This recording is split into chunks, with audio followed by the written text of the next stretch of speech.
জয় মা জয় মা জয় মা জয় মা জয় মা মৃত সঞ্জীবনী জয় মা।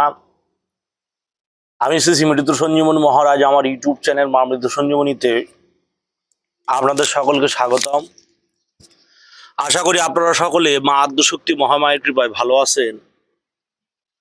আজকে আপনাদের সান্নিধ্যে আমি যে একটি বিশেষ বিদ্যা দান করতে চলেছি, সেই বিদ্যাটা খুব প্রভাবশালী, খুব কাজের, শক্তিবিদেহ বিদ্যে এবং তান্ত্রিক আলোকে এই বিদ্যাতে কাজ করতে পারলে আপনি শত্রুর অনিষ্ট করতে পারবেন, শত্রুর ক্ষতি করতে পারবেন।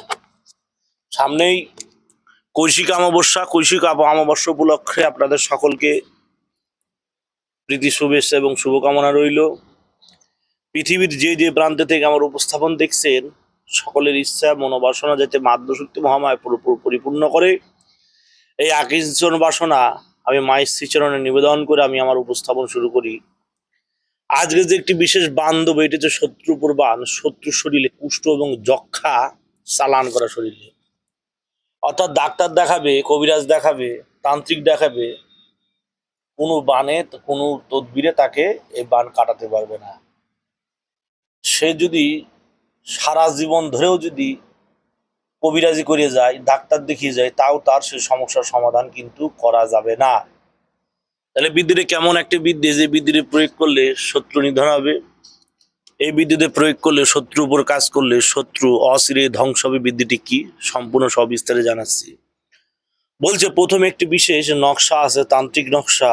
সেই নকশাটি বটের পাতায় জাফরান কালি দিয়ে লিখতে হবে। বটের পাতার উপর জাফরান কালি এবং গোলাপ জল গুলিয়ে নকশাটা লিখতে হবে। তারপরে শত্রুর বাড়ির সামনে সেই নকশাটা বটের পাতার উপর পুঁতে দিতে হবে।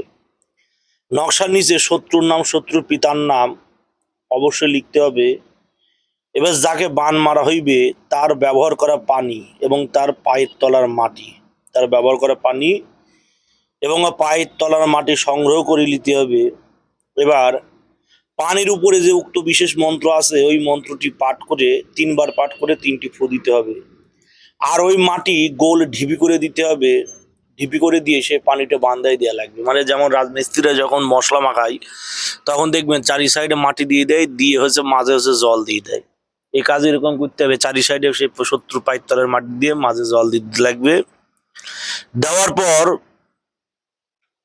ওই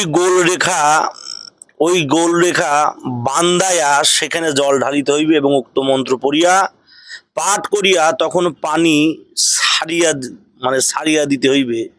মানে কি করতে হবে, একটা দোধারা ছুরি লাগবে। একটা দোধারা ছুরি দিয়ে প্রথমে হচ্ছে মশলা নিলেন, সেই পায়ের তলার হচ্ছে মাটি দিয়ে এরকম একটা গোল করে বা ঢিপির মতো বানালেন। দেওয়ার পর সেইখানে শত্রু ব্যবহার করে পানি ঢেলে দিলেন। দেওয়ার পর উক্ত মন্ত্র 3 বার পাঠ করে 3টি ফু দিয়ে দোধারা ছুরি দিয়ে সেই পানি বরাবর মাঝখান থেকে কেটে ফেলে দিতে লাগবে। দিলে কি হবে, শত্রুর শরীরে জল চালান হয়ে যাবে। শত্রুর শরীর, মুখ, বুক সব ফুলে যাবে। শরীরে চামড়ার উপর নানা ক্ষত সৃষ্টি হবে, সেখান থেকে পুজ রক্ত যাবে। এবং শত্রুর সঠিক ট্রিটমেন্ট যদি না হয়, শত্রু অচিরে মৃত্যুবরণ করবে। এমন একটি বাজে, এমন একটি খুব নোংরা বিদ্যা আপনাদের সান্নিধ্যে দিলাম। কাজ করতে গেলে শরীর বন্ধ করে, দেহ বন্ধ করে এবং মোকাম বন্ধ করে কার্যে প্রবৃত্ত হইবেন। সামনে অমাবস্যা, কৈশিক অমাবস্যা উপলক্ষে আমি বিশেষ বিদ্যাটি দিলাম। কাজ করবেন, অবশ্যই ফল পাবেন। জয় মা, জয় মা মৃত সঞ্জীবনী।